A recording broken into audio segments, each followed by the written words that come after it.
Hello everyone. I normally don't do these videos where I'm just here talking about my life. I normally film what I'm doing and the interviews of the homeless people, but I wanted to express how is the situation behind the cameras.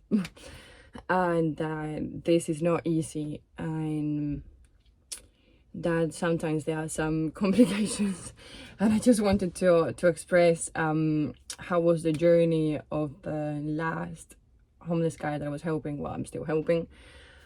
So as many of you may know, I took Rob under my wing for like a month and a half, or a little bit more now, a little bit longer.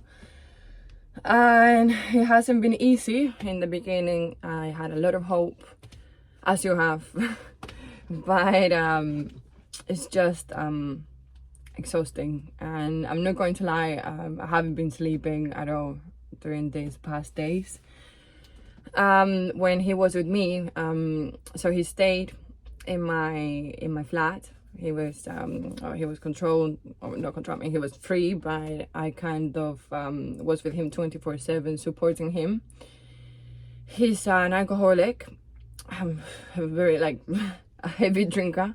He would drink around 5 bottles of wine a day, minimum. Sometimes he would drink more. He was also using drugs such as crack cocaine. He stopped using for 2 weeks and then he relapsed. But his main addiction is alcohol. During this month and a half that I was with him, I kind of tried to prepare him to go to rehab. That was the agreement in the beginning, that I would help him and support him with food, mental health support and accommodation for 2 weeks, until he could go to rehab. And then I was going to drive him to rehab, and he was going to stay there for at least 12 months. But he said, I want to stay 18 months. So okay, that's great. I saw that he was determined, and I was very excited. And yeah, then we called the rehab place after 2 weeks, and they said he couldn't come until it was like 3 more weeks or something like that. So that was a bit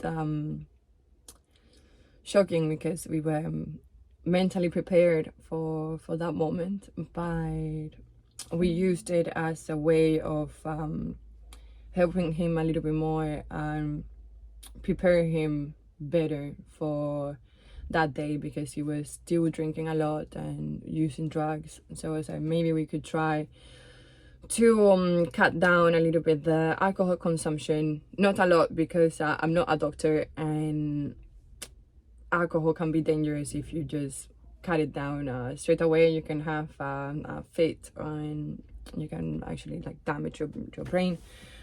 So I didn't want to cut down too much. He didn't cut anything. Like in the end, he kept drinking a lot, and I could see the suffering, and I wanted to get to the root of the problem, because the addiction is not usually the main issue. I had to cut the video because Rob was calling.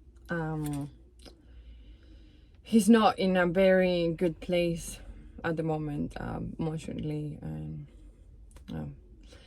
I will get to that part. So as I was saying, I don't think the addiction is the main problem. I think people get into addictions for a reason. During this month and a half, he created some kind of dependency on me, on like me taking care of him. So I think also that dependency that he has on people is also like seen in his alcoholism and drug addiction, because it's also a dependency. So it's a little bit complicated, because one day that he escaped from my house, and he went to do drugs after 2 weeks clean. Then he came to me and said that it was my fault because I didn't stop him. But he's 30 years old, and even if when he told me that, I was a bit like, okay, maybe like I should have stopped him, but I didn't realize in that moment that, I mean, I didn't even know he was going to do drugs. I realized when he left, I was like, okay, maybe, yeah, he's going to do drugs, but I didn't know he wanted me to stop him. Like, I have done it before. I stopped him in some occasions, and it just I sat him down on the sofa. I was like, okay, let's do some breathing work. There's Wim Hof breathing technique. He almost passed out. I mean, it was not my intention, but he was just too focused, and he held his breath for too long. It worked. In the end, it worked, and he didn't want to do drugs anymore. And then we went out for dinner and kept him busy, and he forgot about the drugs. But the next day, he just followed his impulsive thoughts, and he went and he bought drugs, and he put all the blame on other people. We had a friend coming for dinner, and he didn't come on time, and he said it was his fault because he didn't come on time.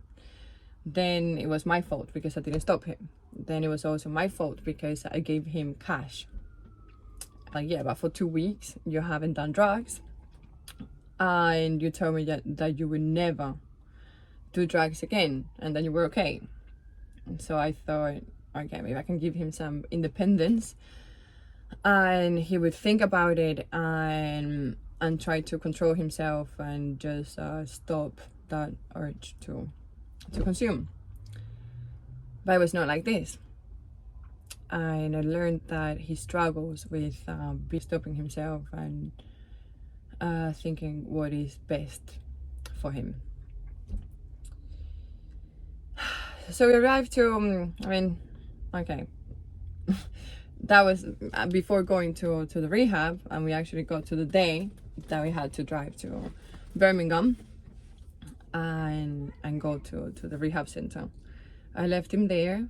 It was a very emotional moment, and we cried, but I was happy for him. I was actually like crying of happiness that he got that far, and he was determined to change his life and go through rehab, and I saw him happy as well. He was like, oh, these people are lovely. He arrived there and he was like, I hope or in the beginning, the day before, he was expecting to have someone like me there. I was like, maybe I find someone like you. And he kind of found someone who was going to be with him all the time. So I felt like he was going to be safe, and I was very positive. I was driving back home to Cambridge, and I had this feeling. I was like, wow, we did it. I was very happy to have been through this journey with him and see him taking this step.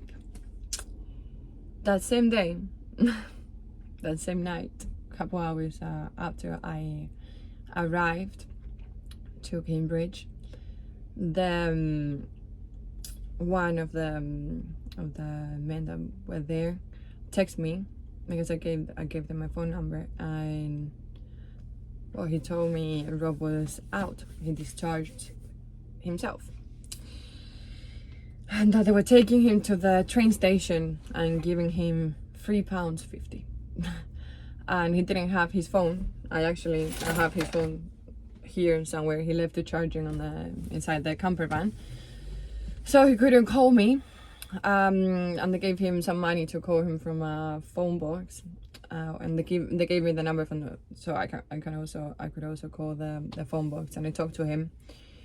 He was crying. He said sorry, and he said that he could not deal with it there, that he missed me too much, and he wanted to go back to how we were, but that was not the solution. I think somehow it made me think that I did something wrong, and that I was too like on top of him on everything, and I didn't give him enough independence. But I didn't know that that was going to end this way. I was really hoping that rehab was the solution, and I was completely sure at the time that it was going to work. I could see him already coming out from rehab and having a different life. But no, he was at this train station crying and saying that he didn't want to be there, and that he didn't want to be anywhere. I didn't want to be in this world anymore, and that he wanted to die. We had these situations before.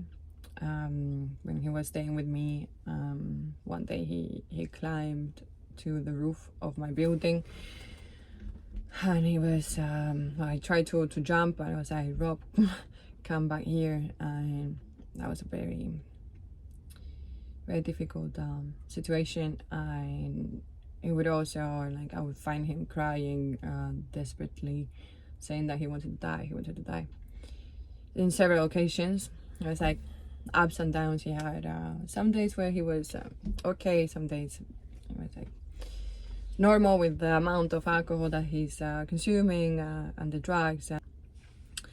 And this night at the rehab place, I talked to the people there, and they offered him another chance, and he agreed to stay another day. So I was happy, and I thought he would do it, and he promised me that he would stay. 2 days later, in the morning, he again discharged himself, and we received a call from the police.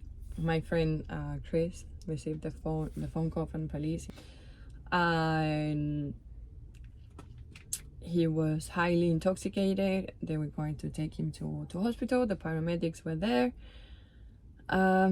He was with someone else. He found someone in the streets, and he was saying that that guy was his friend. He was in Redditch near Birmingham, and they took him to hospital to get him assessed. We've been through this process on different occasions as well, and he got always rejected here in Cambridge because he really wants to be sectioned, but he never got this opportunity because they thought he was sane and that he was not a risk for himself, so they just let him go. This time the paramedics were very concerned. The police was concerned because he wanted to buy a rope to hang himself that day. They took him, they assessed him, and he escaped from hospital. They offered him, like, that day, finally they offered him to get sectioned in a very good mental health facility with specialists on addictions. So he was going to have mental health support and addiction support, and that was the best news ever. I was very happy because the other rehab didn't have mental health support, and I thought that was very important. So I was like, okay, maybe this is the best option for him. And he was waiting for this opportunity for a very long time. He tried and tried and tried, and he never got sectioned or put into a facility. And when he was about to go to this place where he was waiting for the transport to arrive, he left. We didn't know much because he didn't have his phone, and for 2 days I didn't sleep at all. We received a phone call from him, from a homeless man that he met in the streets. He called Chris, and Chris called me, very worried about he was at risk of doing something bad. He really thought that Rob could be doing other kind of drugs, a lot of drugs, and he drank a lot, and he was very bad. So for a couple of days he was just drinking on the streets. He slept rough, and then finally he called me from a dentist clinic, and I recommend him to go to the doctor again, to the hospital. So maybe that's the best option, to go to the hospital and try to go back to the process of getting you into this facility with the mental health support and the addiction support. I really thought that was going to be possible, and that was actually yesterday. And he was, because they cannot assess you if you are drunk, so he had to sober up before getting assessed.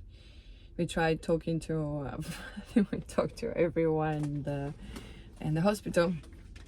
We got the number for the mental health team. We got the number for the sister nurse in the hospital.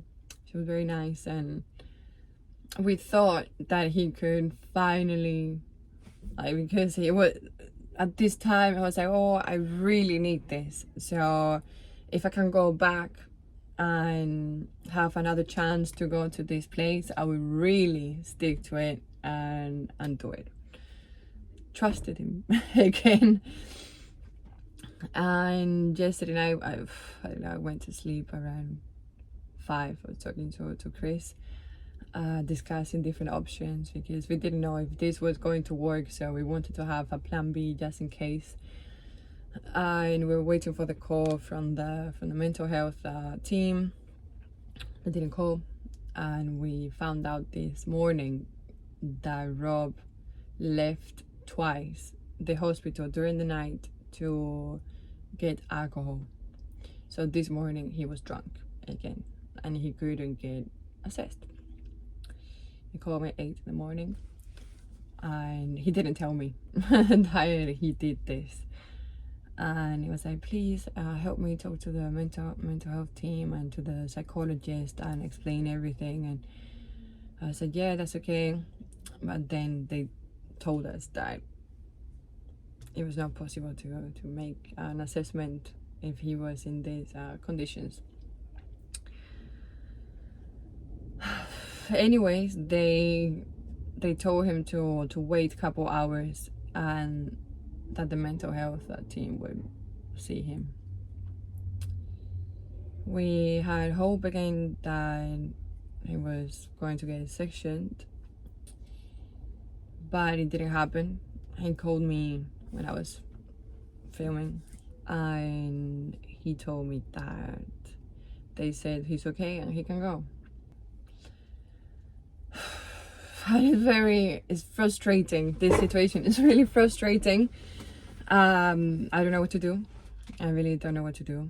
I've been very anxious these days, and I'm not sleeping. It's not helping.